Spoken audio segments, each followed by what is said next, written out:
وعلى آل مولانا नजामे गोर में नजामे गोर में क़यामत में हर जगह यारे गम गारे दरूद बलगल औला बेकमालिही कशफत दुजा बेजमालिही हसनत जमीओ खिसालिही सल्लो अलैहि वालिही। अल्हम्दुलिल्लाह अल्हम्दुलिल्लाहि वकाफा व सलामुन अला इबादिहिल्लज़ीना इस्तफ़ा अम्मा बाद फ़क़द क़ाला अल्लाहु तआला फी कलामिहिल मजीद अफिल फुरक़ानिहिल हमीद। औज़ु बिल्लाहि मिनश शैतानिर रजीम। बिस्मिल्लाहिर रहमानिर रहीम। उद्उनी अस्तजिब लकुम कमा क़ाला अल्लाहु तआला फी कलामिहिल मजीद।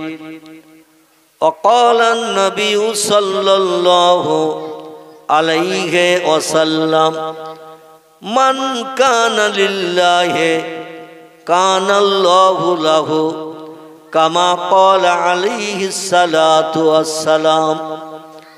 वक़ाला अल्लाहु तआला फी शान हबीबिही इन्नल्लाहा व मलाइकतहु युसल्लूना अलन नबिय्य या अय्युहल्लज़ीना आमनू सल्लु अलैहि व सल्लिमू तस्लीमा।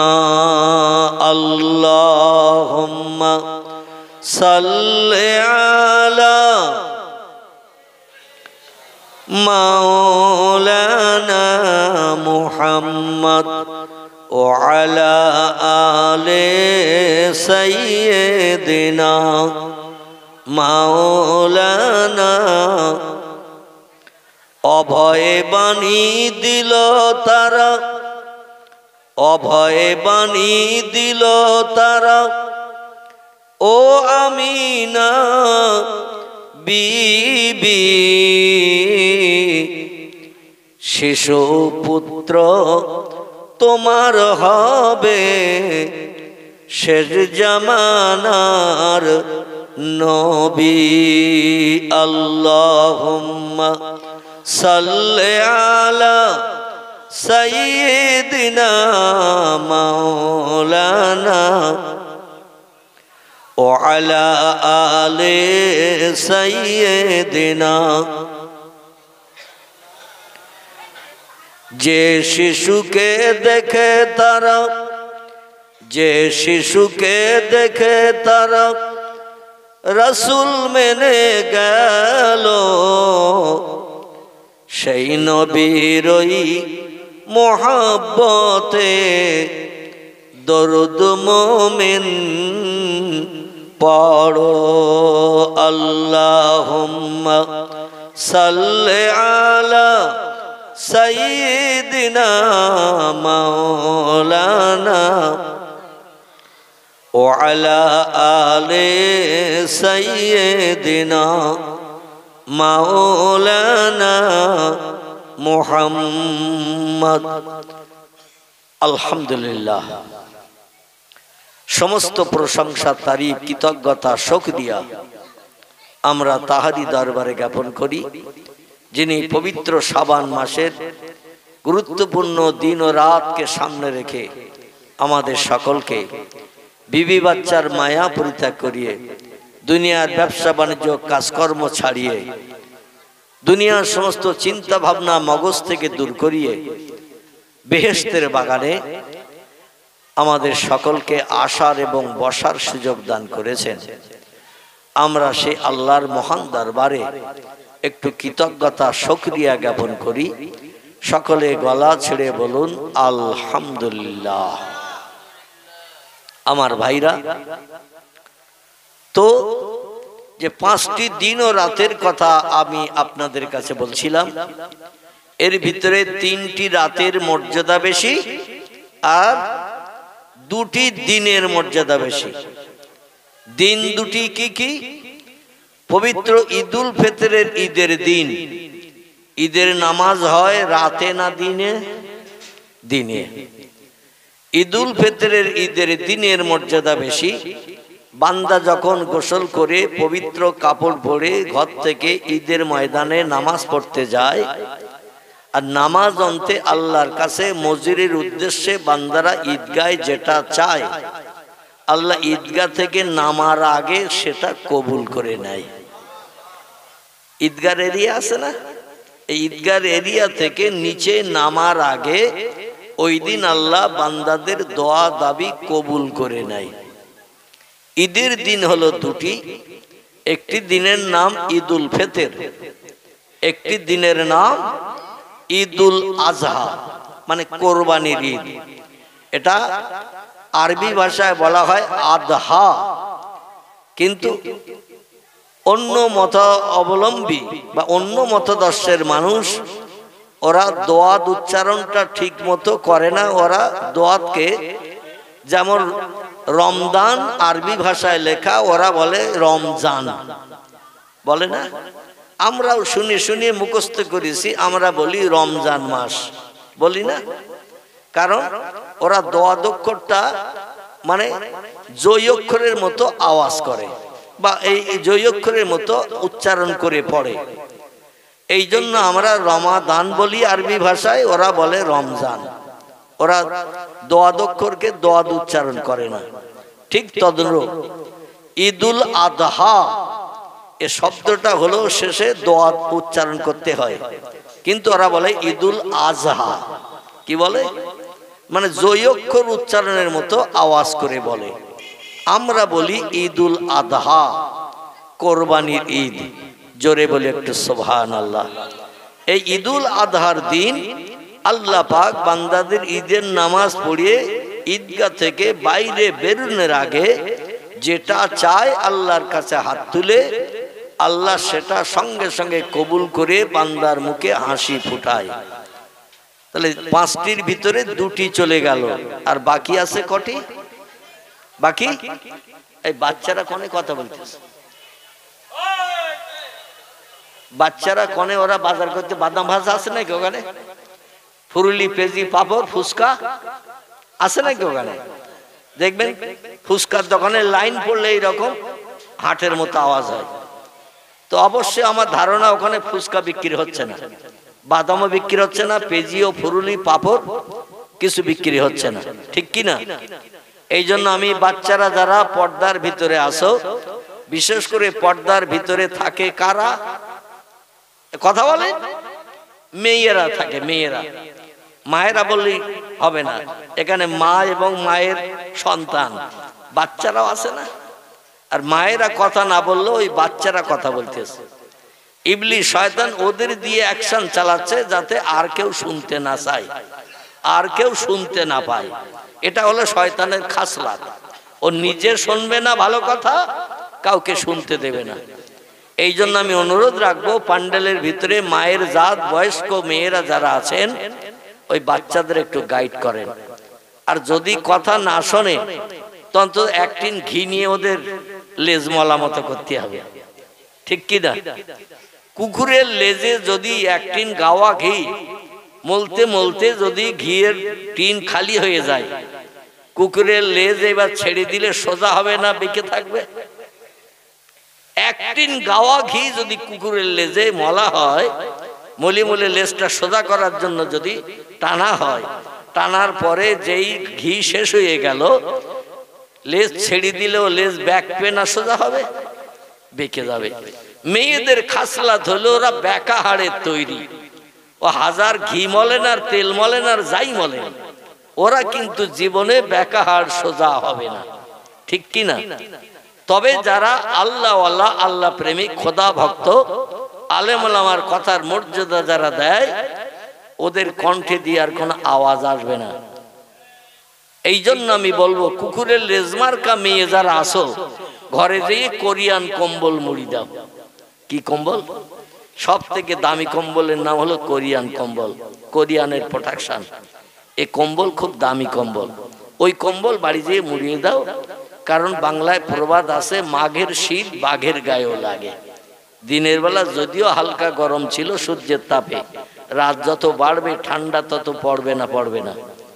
ফাঁকা জায়গায় এখানে থেকে লাভ নাই। গল্প করতে হয়তো বাড়ি যেয়ে কম্বল মুড়ি দিয়ে দুজন সামনাসামনি হয়ে গল্প করো। আর যদি বলো আমরা চুপ করে থাকবো, আমাদের শির দাঁড়ার হাড় সোজা, হাতের পোষা থেকে নিয়ে কনুই পর্যন্ত সোজা, কনুই থেকে কাঁধ পর্যন্ত হাড় সোজা, পায়ের হাঁটু থেকে গোস পর্যন্ত সোজা হাড়, হাঁটু থেকে কোমর পর্যন্ত সোজা হাড়, শুধু পাঁজরের হাড় বেঁকা ছাড়া আর সব হাড় সোজা, তাহলে এখানে আমরা সোজা হয়ে বসবো। এরম চিন্তা যদি মেয়েরা করো, তারা বসো। আর যারা বাজার করবে, আমি অনুরোধ রাখছি তারা বাড়ি যেয়ে কম্বল মুড়ি দাও। ভালো বললাম না খারাপ বললাম? ভালো বলেছি, যাতে আমারও বলতে সুবিধা হয়, আপনাদেরও শুনতে সুবিধা হয়। দেখবেন মেয়েরা যখন জলসায় আসে, ওরা বুড়ি যারা এক জায়গায় বসে, আর যারা বিবাহিত নারী, এক একটা বাচ্চা হয়েছে, ওরা আর এক জায়গায় বসে। আর যাদের বিয়ে টিয়ে হয়নি মেয়েরা, ওরা আলাদা এক জায়গায় বসে। কটা দল হলো? 3টে দল হলো। এছাড়াও বাচ্চা মেয়ে যারা 5 বছর 7 বছর, ওরা আবার আলাদা একটা জায়গায় বসে। ঠিক বললাম না ভুল বললাম?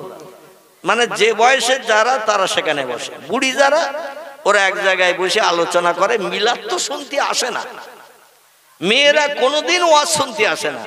ওরা আসে নিজেদের ভিতরে একটু আলোচনা করতে। 2-3 ঘন্টা বাড়ির গার্জেন সময় দেশে, সুযোগ দেশে, মিলাদে যেতে একটু গল্প করবে। তাই বুড়ি যারা, ওরা এসে জিজ্ঞাসা করবে, তো ছেলে ভাত দেয় তো? হারা গলা ধাক্কা দেয় না তো? এর বাচ্চা ওর বাচ্চা, অমুকের মা তমুকের মেয়ে এরকম বলে টলে না তো? আমার ছেলে তো বলে, তোর ছেলে বলে না তো? হারা এরকম জিজ্ঞাসা করে। মাঝে মাঝে আবার একটু তামাক পড়া টড়া, নস্যি টস্যি চাই একজন আরেকজনের কাছে। এখন তো তামাক পড়া, সেই কলার বাসনা পুড়িয়ে তো আর তামাক পড়া করে না। ওর পরিবর্তে এখন নস্যি ব্যবহার হয়। ঠিক বললাম না ভুল বললাম? এতে একটু নেশা মতন হয়। যাই হয়, আমি জীবনে খাইটাইনি বলতে পারবো না, তবে নেশা না হলে সে জিনিস ওরা ব্যবহার করবে না। 2 নম্বর, যাদের 2-1টা করে বাচ্চা হয়ে গেছে, সংসার যাপন করছে, ওরা আলাদা এক জায়গায় বসেছে। বসে ওদের আলোচনা, তালপুকুরের বাজার থেকে বাড়ি আসে তখন তোর জন্য ল্যাংচা ট্যাংচা আনে তো? হারা কম মিষ্টি সন্দেশ টন্দেশ আনে তো? লেডিকে টেনে আনে তো? ব্লাউজ টেলাউজ তোর জন্য চুরি করে এনে দেয় তো? তোর স্বামী কিরাম? এই আলোচনা চলছে ওদের ভিতরে। আর একদল যাদের বিয়ে হব ভাব, এখনো ছেলে দেখাশোনা হয়নি, এরা এক জায়গায় বসে বলছে, কোন ছেলের সঙ্গে তোর কথাবার্তা সেটেল হয়ে গেছে বল? কোন ছেলের সঙ্গে মোবাইলের মাধ্যম দিয়ে কথাবার্তা সেটেল হয়েছে বল? কবে হাইজ্যাক হয়ে উড়িয়ে দীঘায় যাবি, মুকুটমণিপুরে যাবি, দার্জিলিং এ যাবি কবে? কেবল আমি জানবো, পাড়ার কেউ জানবে না।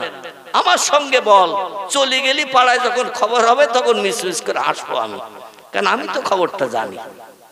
আমাদের গ্রামের একজন আর ভাগনা ত্রিমুনিতে মারা গেছে, এক নারীর সঙ্গে অঘটন ঘটিয়ে। গত রাত্রি, আগের রাত্রিতে, ত্রিমুনি মাদ্রাসার পিছনে বাড়ি, যুবক ছেলে, ওর মামার বাড়ি আমাদের গ্রামে।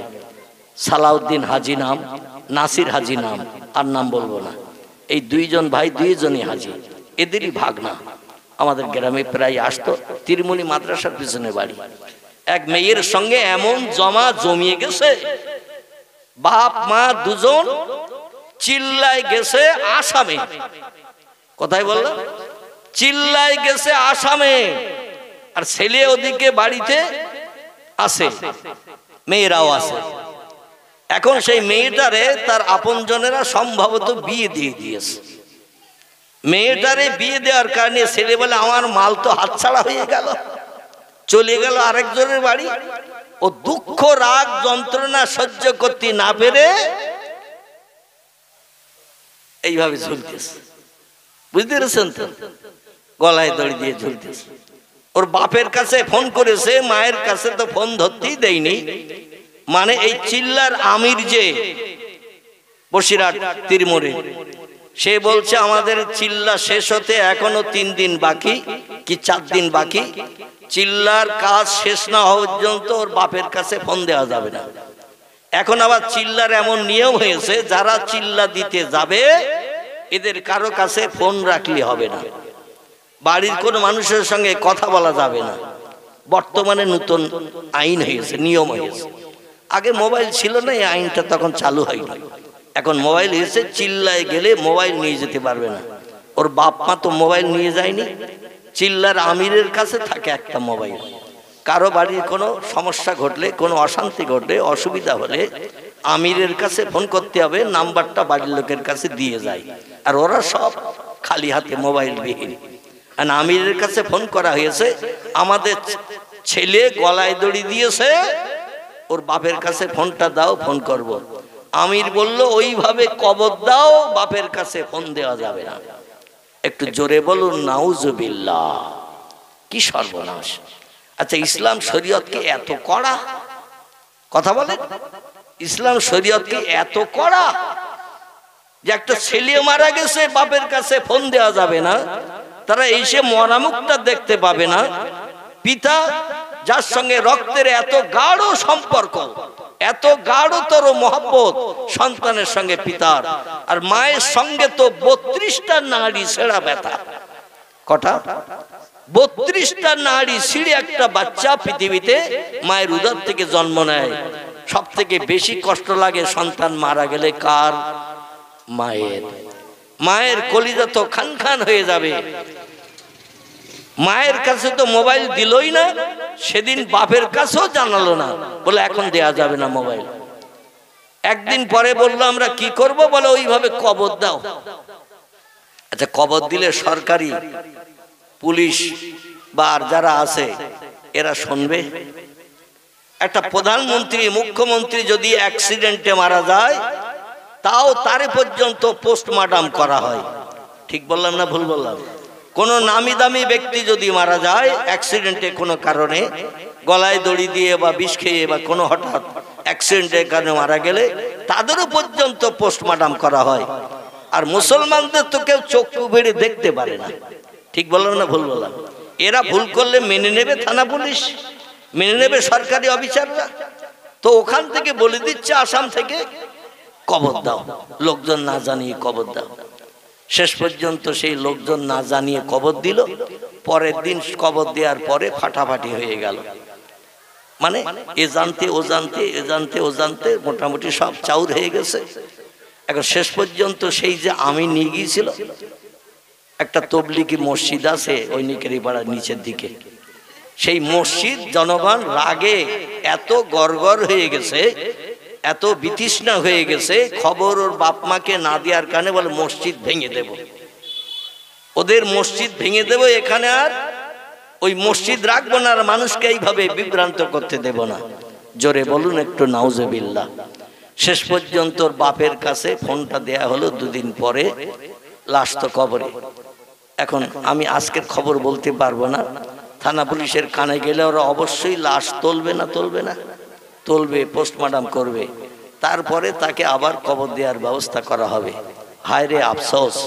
আমি বলতে চাচ্ছি এই কথাটাই, যে ইসলাম শরীয়ত এমন নিন্দনীয় আচরণ ব্যবহার করার কোনো পরিবেশ তৈরি করেনি বা সুযোগ দেয়নি। আল্লাহ আমাদের ওই সমস্ত কাজকর্ম থেকে হেফাজত করুন।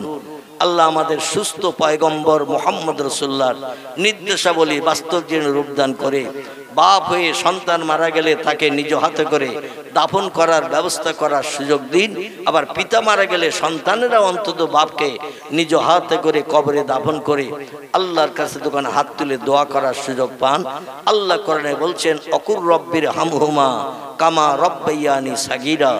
সৎ সন্তান, মায়ের নাড়ি ছেঁড়া ব্যথা, বাপের কষ্ট করা, পরিশ্রম করা, জন্মদান করা সন্তান যদি বাপ মা মারা যায়, কবরে যদি কবরস্থ করে দোকানে হাত তুলে দোয়া করে, আল্লাহ পিতামাতার দোয়া কবুল করে সন্তানের কবরে জান্নাতে নেমাত চালু করে। আবার সন্তান মারা গেলে বাপ মা যদি দোয়া করে, বাপ মায়ের দোয়া বিদ্যুতের মতো আল্লাহর দরবারে কবুল হয়ে যায়। জোরে বলুন সুবহানাল্লাহ। অপরাধী হলেও আল্লাহ পাক বাপ মায়ের দোয়ার ওসিলা করে অপরাধকে ক্ষমা করে। বাপ মায়ের দোয়া খুব বড় দোয়া। আল্লাহ নবী বলছেন, হুমা জান্নাতুকা হুমা নারুকা, বাপ মা হলো তোমার জন্য জান্নাতে যাওয়ার রাস্তা খোলা, বাপ মা হলো তোমার জন্য জান্নাতে যাওয়ার পথ পরিষ্কার করা, এবং পিতামাতাই তোমার জন্য আবার জাহান্নামের রাস্তা খুলে দেওয়ার দায়িত্ব পালন করেছে, বা জান্নাতে জাহান্নামে যাওয়ার রাস্তা পরিষ্কার করে দিয়েছে। এজন্য এমন আচরণ, এমন ব্যবহার বাপ মায়ের সঙ্গে রাখো। অকেলা হুমা কওলান কারিমা, ওদের সঙ্গে নরম ব্যবহার করো, নরম আচরণ করো। ইল্লা উফিন, বাপ মায়ের সঙ্গে এমন ব্যবহার করিও না যে তোমার বাপ কোনোদিন আহ, মা কোনোদিন উহ শব্দ ব্যবহার না করে। যদি কোনোদিন আহ উহ এইরকম শব্দ যদি বাপ মা তোমার আচরণে মনে দুঃখ ব্যথা পেয়ে এইরকম শব্দ বার করে, তুমি যত বড় হাজি হও, যত বড় গাজী হও, মোল্লা হও, মৌলবী হও, হাফেজ হও, কারি হও, মুফতি হও, তোমার ঠিকানা হবে জাহান্নাম। জোরে বলুন একটু নাউজুবিল্লাহ। এই জন্য আমরা আহলে সুন্নাতুল আকীদা মোতাবেক, আহলে সুন্নাতুল জামাতের আকীদা মোতাবেক মানুষ, আল্লাহ যে পথে আমাদের রেখেছেন ওই পথে যেন আমাদের রেখে কবরে যাওয়ার তৌফিক দান করেন। সকলে বলুন আমিন। একটু মহব্বতে দরুদ শরীফ। আল্লাহুম্মা সাল্লি আলা সাইয়্যিদিনা মাওলানা ওয়া আলা আলি সাইয়্যিদিনা মাওলানা মুহাম্মদ। আমার ভাইরা, তাহলে দুটি দিনের মর্যাদা বেশি আর তিনটি রাতের মর্যাদা বেশি। তিনটি রাতের একটি রাতের নাম হলো রজব মাসের ১ম তারিখের রাত, ২ নম্বর হলো ১৪ই শাবান দিনগত রাত, ৩ নম্বর হলো লাইলাতুল কদরের রাত। এই তিনটি রাতের মর্যাদা বেশি। দিনের মর্যাদা কেমন বেশি, রাতের মর্যাদা কেমন বেশি, আসুন এবার আপনার সামনের দিকে একটু এগিয়ে যাই। এক মনে স্থির ভাবে তথ্যটা শুনুন। আল্লাহ যেন আমাদের নসিবে তাদের মতো আমল করি, জীবনের মনস্কামনা পূর্ণ করি। আল্লাহ যেন শখ শান্তি আমাদের মিটান। জোরে বলুন একটু আমিন। প্রিয় নবী মুহাম্মদুর রাসূলুল্লাহ সাল্লাল্লাহু আলাইহি ওয়াসাল্লাম একজন প্রিয় সাহাবী ছিলেন। লোকটির নাম আমি বলবো এবং তার স্ত্রীর নামও আপনাদের কাছে বলবো। স্ত্রীর নাম হলো উম্মে সালমা, লোকটির নাম হলো আবি সালমা। জোরে বলুন একটু সুবহানাল্লাহ। নবীর মহব্বতের ভক্ত, মহব্বতের সাহাবী। সাহাবীর নাম হলো আবু সালমা, আর সাহাবিয়া নারীর নাম হলো, স্ত্রীর নাম হলো উম্মে সালমা। প্রিয় নবী মুহাম্মদ রাসূলুল্লাহ মসজিদে নববীতে আসরের নামাজ অন্তে, কোনদিন বা ফজরের নামাজ অন্তে, কোনদিন বা এশার নামাজ অন্তে বক্তৃতা দিতেন, ওয়াজ নসিহত করতেন। তো অধিকাংশ দিন রাতের বেলা খুব একটা বক্তৃতা দিতেন না, কারণ অনেক দূর দূরান্ত থেকে সাহাবীরা হেঁটে হেঁটে আসতো মসজিদে নববীতে নামাজ আদায় করার জন্য।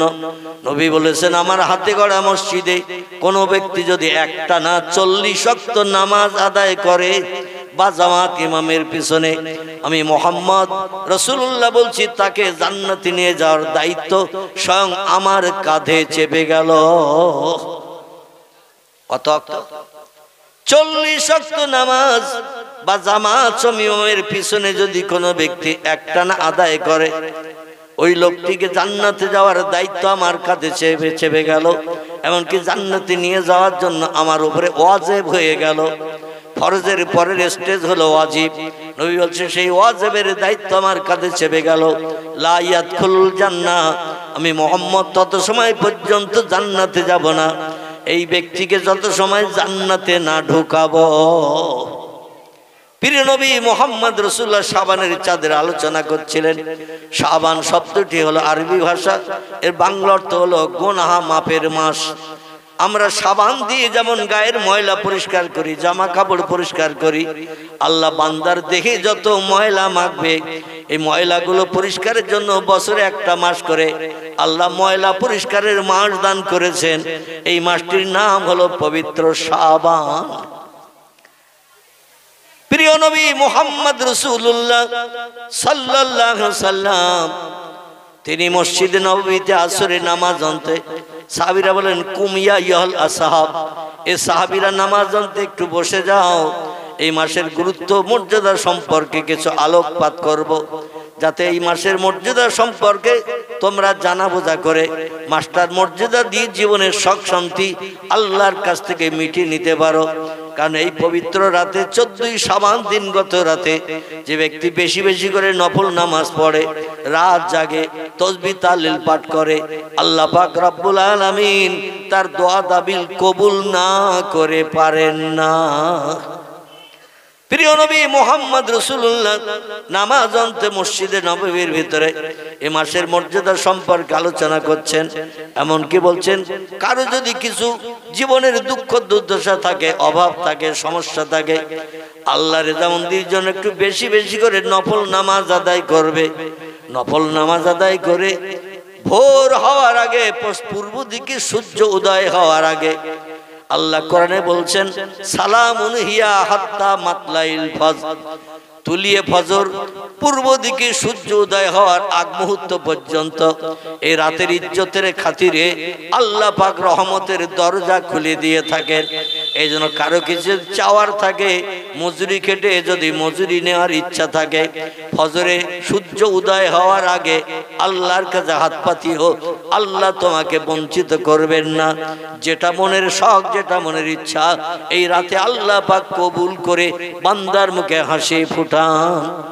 হযরত আবু সালমা বিশ্ব নবী মুহাম্মদ রাসূলুল্লাহর মসজিদে এসে আসরের নামাজ আনতে নবীজি শাবান মাসের মর্যাদা গুরুত্ব সম্পর্কে, যাকে লাইলাতুল বরাত বলা হয়, ভাগ্য বন্টনের রজনী, শবে বরাত বলা হয়। ফার্সিতে সব মানে হলো রাত, বরাত মানে হলো ভাগ্য বন্টন। বাংলা ভাষায় কে বলা হয় ভাগ্য বন্টনের রজনী। আল্লাহ পাক মানুষের ভাগ্যকে পরিবর্তন করেন, তকদিরও পরিবর্তন করে দিয়ে নতুন তকদির তার জন্য বানিয়ে দেন। নবী অন্য হাদিসে বলেছেন আত-তাকদিরু লা ইয়ারুদ্দু ইল্লা বিদুআ, তকদিরের কোনো পরিবর্তন কোনোদিনই হবে না। আল্লাহ যার তকদিরে যেটা রেখেছেন সেটাই তার নসিবে জুটবে। সাহাবীরা বলে ইয়া রাসূলুল্লাহ, পরিশ্রম করে কাজকর্ম করে আমরা কি তকদির পরিবর্তন করতে পারবো না? নবী বলেন একটা মাত্র ক্ষেত্রে তকদির পরিবর্তন হয়, সেটি হলো ইল্লা বিদুআ। বান্দা যখন কারো কাছে হাত না পেতে, কারো কাছে সাহায্য না চেয়ে, জিনের জীবনের মনের দুঃখ দুর্দশা কারো কাছে না জানিয়ে আল্লাহর কাছে যখন জানায়, তবে শর্ত হলো চোখের পানি একটু নির্গত করতে হবে, চোখের পানি বার করতে হবে। আল্লাহ চোখের পানি বড় পছন্দ করেন, কবুল করেন। এই জন্য চোখের পানি মাছির মাথার ন্যায় ছোট্ট ফোঁটা হলো নাকের ডগা পর্যন্ত নামিয়ে দিয়ে দেবে। নাকের ডগা পর্যন্ত যদি চোখের পানি নেমে যায়, আল্লাহ সেই বান্দারে বঞ্চিত করেন না। জোরে বলুন একটু সুবহান। আবু সালমা নবী সাহাবীরা মসজিদে নববীতে নামাজ আদায় করে পয়গম্বর যে ওয়াজ নসিহত করতেন, বাড়িতে এসে স্ত্রীদের কাছে সেগুলো বলতেন। সাহাবীরা নবীজির মুখে যে সমস্ত ওয়াজ নসিহত মসজিদে নববীতে শুনতেন, বাড়ি এসে বিবিদের কাছে বলতেন, আর বিবিরা সেগুলো আমল করার জন্য ব্যতিব্যস্ত হয়ে পড়তেন। জোরে বলুন একটু সুবহানাল্লাহ। আবু সালমা বলেন, বিবিরি, এই শাবান মাসের একটা গুরুত্বপূর্ণ রাত আল্লাহ উম্মতে মুহাম্মাদির জন্য দান করেছেন। এমন কি আল্লাহ পাক কোরআন পাকের ভিতরেও তত্ত্ব জানিয়ে দিয়েছেন যে 1000 মাস রাত জেগে জেগে ইবাদত বندگی করলে যত সওয়াব হবে খায়রুম মিন আলফি শাহর। আল্লাহ পাক কোরআন পাকের ভিতরে জানিয়ে দিয়েছেন সূরা কদরের ভিতরে আল্লাহ বলছেন 1000 মাস রাত জেগে জেগে ইবাদত বندگی করলে, উপাসনা করলে, দিনের বেলাও নফল নামাজ পড়লে, এমন করে অন্যান্য নামাজগুলো আদায় করলে যত সওয়াবের অধিকারী হবে, এক রাতের বিনিময়ে তার থেকে খায়রুন আরো বেশি সওয়াব বান্দার নামামলে থলিতে লেখা হবে। এবং নামাজ আদায়ের পরে আল্লাহর কাছে বান্দা যদি জীবনের শখের কথা বলেন, আল্লাহ কোনো বান্দারে খালি হাতে ফিরান না। জোরে বলুন একটু সুবহানাল্লাহ।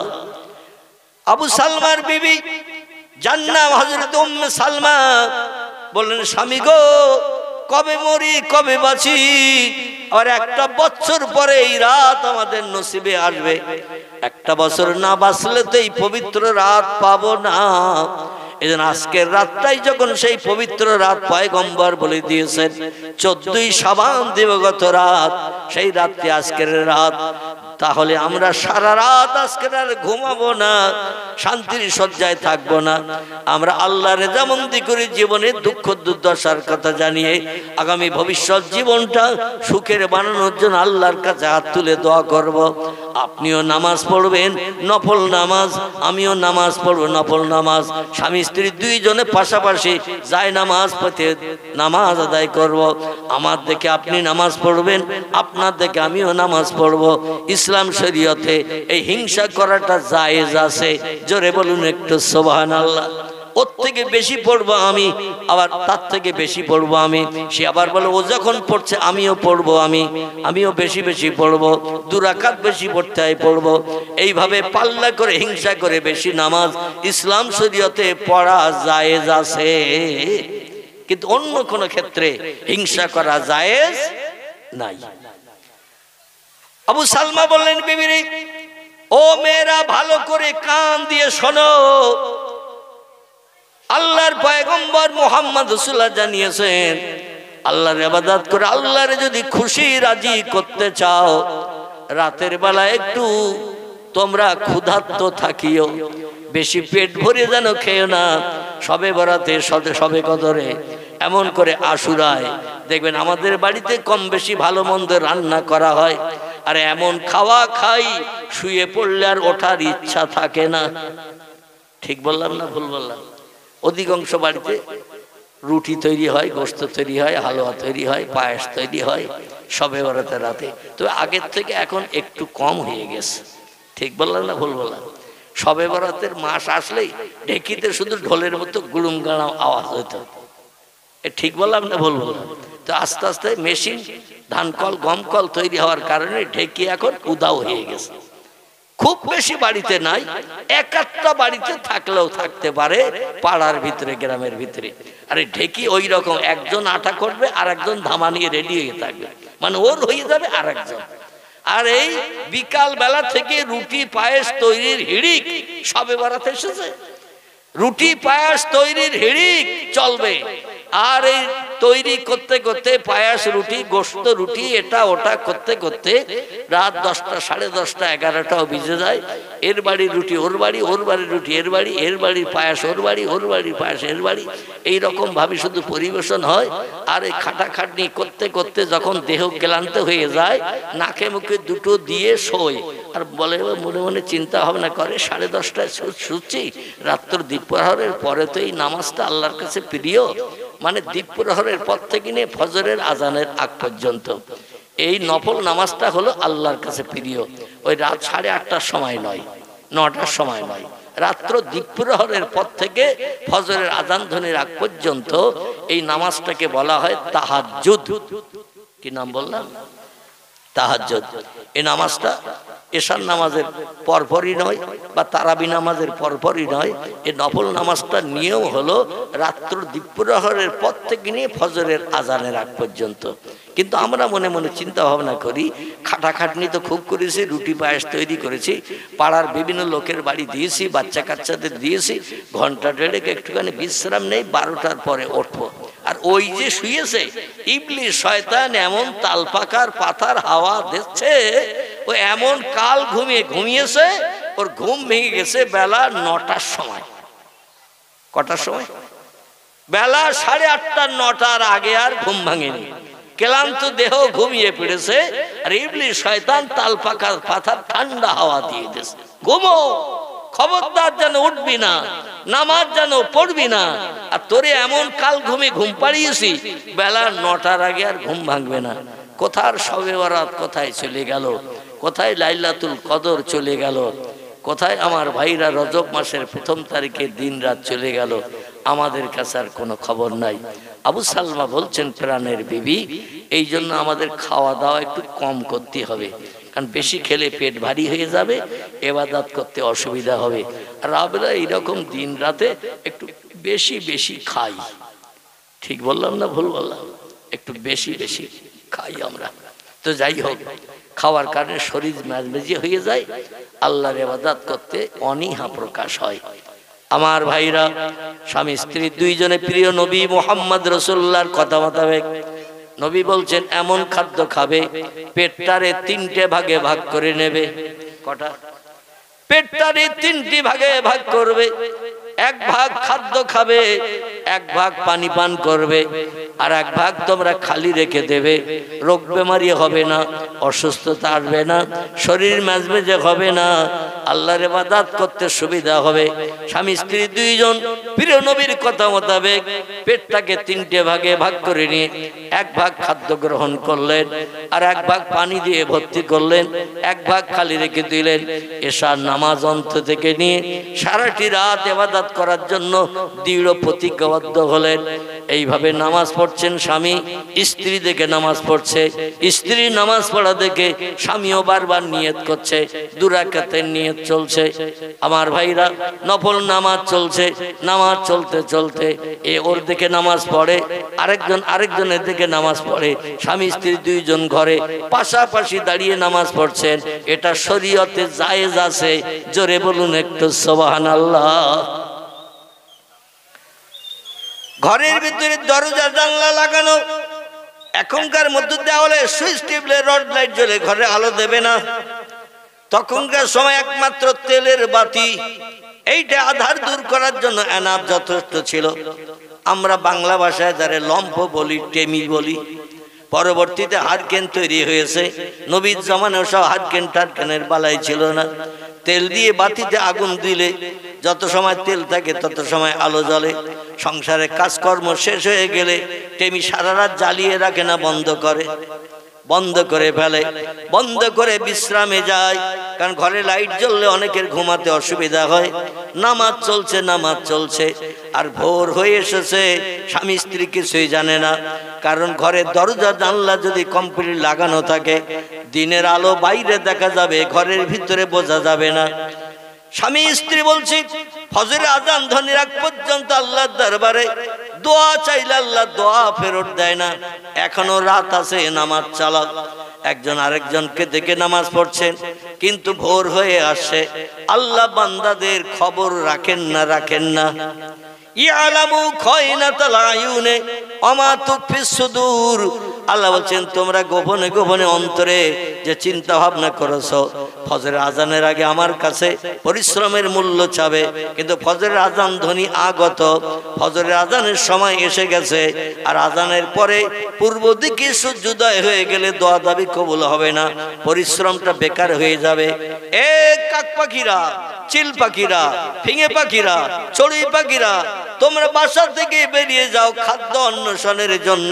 ভোরবেলা কোকিলেরা গাছের মাথায় বসে বসে কুহু কুহু করে ভোরবেলা ডাকে না। কোকিলেরা ভোরবেলা ডাকে, চড়ুই পাখিরা বাসা ছেড়ে বেরিয়ে যায়, কিচিরমিচির করে। কাগর ডাকতে ডাকতে খাদ্য অন্বেষণের জন্য এক জায়গা থেকে আরেক জায়গায় যায় না। ওরা আওয়াজ করতে করতে যায়, ওরা কিন্তু ওই কা কা করে ডাকে না, চড়ুই পাখি কিচিরমিচির করে না।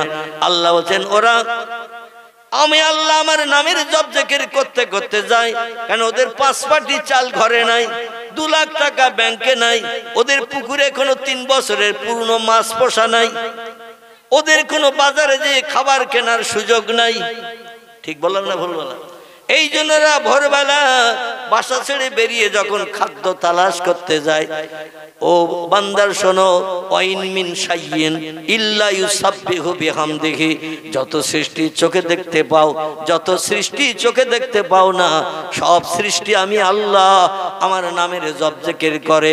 লা ইয়াফকাহুনা ইল্লা তাসবিহাহু, ওদের আওয়াজ তোমরা বুঝতে পারো না, কি বলছে ওরা, কি কইছে ওরা একে অপরের সঙ্গে, তোমরা ওটা বোঝো না, কারণ ওদের আওয়াজ বোঝার ক্ষমতা তোমাদের আমি দিই নাই। জোরে বলুন একটু সুবহানাল্লাহ। তবে শোনো, কিছু মানুষের উপর আমি রহম করেছি। ঈসা নবী মায়ের পেট থেকে যখন পৃথিবীতে এসেছে, আমি আল্লাহ পাক ১,৫০০ ভাষা ৩ দিনের মাথায় আমি আল্লাহ তার মেমোরিতে জমা করে দিয়েছি। তোমরা বাংলা বললে বোঝো, হিন্দি বললে বোঝো, ইংরেজি বললে বোঝো না, ফার্সি বললে বোঝো না, ঠিক না ভুল? পলি, গুজরাটি, মারাঠি, মালয়ালি এরকম ভাষায় কথা বললে আমরা কি বুঝবো? মনে করবো চড়াই পাখির মতো কিচির মিচির করছে, কিছুই বুঝি না। কিন্তু আল্লাহর সব সৃষ্টির ভাষা যিনি দিয়েছেন, ওদের ভাষা তিনি বোঝেন না, বোঝেন না। এই জন্য আল্লাহ বলছেন, তোরা বাসা ছেড়েছিস, 5 পাটি চাল ঘরে নাই, ব্যাংকে টাকা নাই, পুকুরে মাছ পোষা নাই, কোনো বন্ধুর কাছে পয়সা পাস না, পয়সা কালেকশন করে নিয়ে বাজারে যেয়ে বাজার করে আনবি, এমন সুযোগ তো ওদের নাই। এই জন্য ওরা বাসা থেকে বেরিয়ে আমি আল্লাহ আমার নামের তসবিহ পড়তে পড়তে যাই। বলে আল্লাহ, যেখানে যাচ্ছি ওখানে যেন অনাহারা না থাকে, তোমার দেয়া রিজিক যেন আমি পাই। আল্লাহ বলছে, ইন্নাল্লাহা ইয়ারযুকু মাইয়াশাউ বেগৈরে হিসাব। আমি আল্লাহ হলাম রিজিক দাতা, যার ইচ্ছা করি তার আমি খাদ্য পরিবেশন করি। আমার দেয়া খাদ্য ছাড়া বাড়তি খাদ্য খাওয়ার ক্ষমতা কারো নাই। যত সৃষ্টি আছে সব সৃষ্টির রিজিক আমি আল্লাহ পরিবেশন করে থাকি। জোরে বলুন সুবহানাল্লাহ। স্বামী স্ত্রী 2 জন চিন্তা ভাবনা নিয়েছে, আবার কি বাজার শুরু হয়েছে? ও আসলে ঘি ডললেও কাজ হবে না, আগে বলেছিলাম। তবে খিদিরপুরে মেয়েদের নামে বদনাম দেবে না, ওরা তো আবার শুক্রবারে ভাত দেবে না আমার, ঠিক কি না? বলে হুজুর আমার নামে বদনাম দেবে, শুক্রবার না খেয়ে বাড়ি যেতে হবে। তো তা যদি বলেন তাও নাই যাব, তো অন্তত মুখটা বন্ধ কর মা, মুখ বন্ধ কর। আর ভালো না লাগে উঠে বাড়ি যা, কম্বল মুড়ি দিয়ে। এখানে কেন গ্যাস গ্যাস ঘ্যাস ঘ্যাস করছিস তোরা? আহারে, পাখিরা বাসা ছেড়ে বেরিয়ে গেছে ভোরবেলা। আর পাখিরা যখন বাসা ছেড়ে বেরিয়ে যায়, ওরা কণ্ঠের আওয়াজ দিতে দিতে যায়। ওদের কণ্ঠের আওয়াজ হলো আল্লাহর নামের জিকির। জোরে বলুন একটু সুবহানাল্লাহ।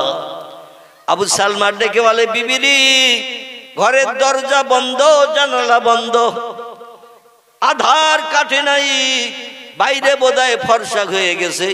ফর্সা না হলে কাক পাখিরা, শালিক পাখিরা, চড়ুই পাখিরা তো বাসা ছাড়ে না, নিশ্চয়ই ফর্সা হয়ে গেছে, আলো দেখা গেছে। এই জন্য ওরা বাসা ছেড়েছে খাদ্য আহরণের জন্য, খাদ্য খোঁজ করার জন্য। আমাদের বাড়ির উপর দিয়ে চলে যাচ্ছে, আওয়াজ করতে করতে যাচ্ছে ওদের ভাষায়। আমাদের তো এখনো পর্যন্ত পরিশ্রমের মূল্য চাওয়া হয় নাই। আল্লাহর কাছে হাত তুলতে হবে তাড়াতাড়ি।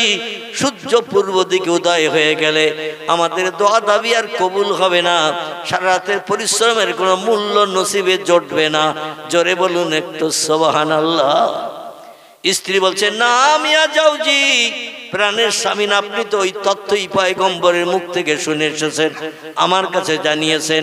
এই জন্যই তো আমরা স্বামী স্ত্রী কন্যা সন্তানকে, সালমা নামের মেয়েটাকে ঘুম পাড়িয়ে রেখে সারা রাত আল্লাহর সন্তুষ্টির জন্য দাঁড়িয়ে দাঁড়িয়ে যায় নামাজে নফল নামাজ আদায় করেছি আল্লাহর রেজামন্দির উদ্দেশ্যে।